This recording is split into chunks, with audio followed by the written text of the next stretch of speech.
Мен не істеп жүрмін өзі? Күлкілі, е? Бір кезде үлкен жоспар құрасың. Ерте тұрамын, спортпен айналысамын, дұрыс тамақтанамын, ақша жинаймын, өзімді дамытамын. Сосын таңертең будильник шырылдайды. Сен будильникті өшіресің. Сосын тағы 5 минутқа жатасың. Сол 5 минуттың ішінде түсінесің, өмірдегі барлық жоспарыңды бүгін емес, дүйсенбіден бастау керек екенін. Бірақ қызығы, біз өмірді үнемі кейіндеп жүріп өткізіп алып жаздаймыз. Кейін бай болсам бақытты боламын, кейін арықтасам әдемі боламын, кейін жақсы адамдарды кездестірсем бақытты боламын, кейін бәрі орнына келсе, өмір сүре бастаймын дейміз. Ал шын мәнінде өмір дәл қазір болып жатыр.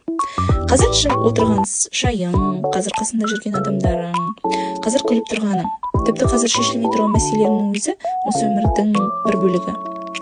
Кейде біз бәрі мінсіз болғанын күтеміз. Бірақ мінсіз өмір деген жоқ шығар. Бір күні ақша бар, көңіл-күй жоқ. Бір күні көңіл-күй бар, ақша жоқ. Бір күні бәрі бар сияқты, бірақ өзің шаршап жүресің. Сондықтан өмірді тым қатты бақылауға тырыспау керек шығар. Кей нәрсе кетсе жібер, кей адам кетсе артынан жүгірме. Кей жоспар орындалмаса демек, басқа жол бар.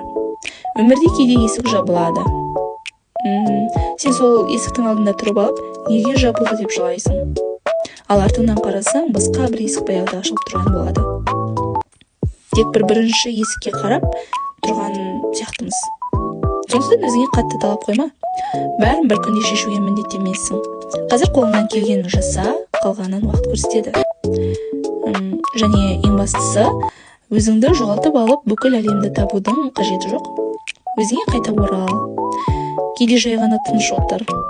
Шайыңды іш, күл, әдемі киін, музыка қос, өзіңе ұнайтын нәрсені жаса. Өйткені өмірде үлкен жетістіктерден тұрмайды. Кейде бақыт дегеніміз бүгін көңілім жақсы екен деген қарапайым сезім.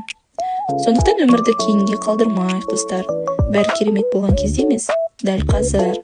Өйткені біз өмірді жоспарлап жүргенде, өмір бізді күтіп тұрмайды.